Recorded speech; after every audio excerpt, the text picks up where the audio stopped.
Haleem seeds iron rich మనకు తెలిసిందే కదా. నేను ఇంతకుముందు కూడా మీకు చెప్పాను ఎలా తీసుకోవాలో చెప్తాను, అది గమనించుకోండి, అది చాలా important. Haleem seeds olive seeds అంటారు ఇంగ్లీష్ లో, తెలుగులో అయితే హలీం గింజలు అంటారు. బాగా ఐరన్ ఉంటుంది అనమాట. సో మనకి చాలా చాలా మంచిది. మీకు ఫెరిటిన్ లెవెల్స్ లో ఉన్నప్పుడు బాగా హెల్ప్ చేస్తుంది. సో మనకి హెల్త్ కి అగైన్ చాలా ఇంపార్టెంట్ కదా. సో మీరు ఎలా తీసుకోవాలంటే దీన్ని చాలా మంది తెలియక చాలా ఎక్కువ తీసేసుకుంటున్నారు. ఇది బాగా వేడి చేస్తారండి శరీరానికి. సో ఫస్ట్ అలా తీసుకోకూడదు.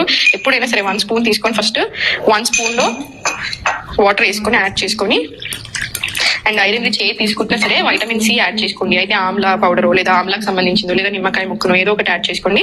దీంతో పాటు ఏదైనా ఫ్యాట్ ఉంటే ఇంకా మంచిది. సో ఆవు నెయ్యి ఒక 1/2 టీ స్పూన్ ఆవు నెయ్యి వేసుకొని తీసుకొని, దీనివల్ల మనకి స్కిన్ కి హెయిర్ కి అన్ని రకాలుగా బాగా బెనిఫిట్స్ వస్తాయి. మీరు కొంచెం ఆవు నెయ్యి కూడా వేసుకుంటారు కాబట్టి కాన్స్టిపేషన్ ఐరన్ రిచ్ మనకు తెలిసిందే కదా. నేను ఇంతకుముందు కూడా మీకు చెప్పాను ఎలా తీసుకోవాలో చెప్తాను, అది గమనించుకోండి, అది చాలా important. Haleem seeds olive seeds అంటారు ఇంగ్లీష్ లో, తెలుగులో అయితే హలీం గింజలు అంటారు.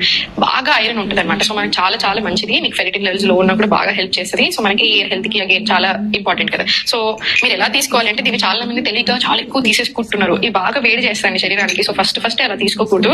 ఎప్పుడైనా సరే 1 స్పూన్ తీసుకొని ఫస్ట్ 1 స్పూన్ లో వాటర్ వేసుకొని యాడ్ చేసుకొని, అండ్ ఐరన్ రిచ్ తీసుకుంటే సరే వైటమిన్ సి యాడ్ చేసుకోండి. అయితే ఆమ్లా పౌడర్ లేదా ఆమ్లాకి సంబంధించిందో లేదా నిమ్మకాయ ముక్కను ఏదో ఒకటి యాడ్ చేసుకోండి. దీంతో పాటు ఏదైనా ఫ్యాట్ ఉంటే ఇంకా మంచిది. సో ఆవు నెయ్యి ఒక 1/2 టీ స్పూన్ ఆవు నెయ్యి వేసుకొని తీసుకొని, దీనివల్ల మనకి స్కిన్ కి హెయిర్ కి అన్ని రకాలుగా బాగా బెనిఫిట్స్ వస్తాయి. మీరు కొంచెం ఆవు నెయ్యి కూడా వేసుకుంటారు కాబట్టి కాన్స్టిపేషన్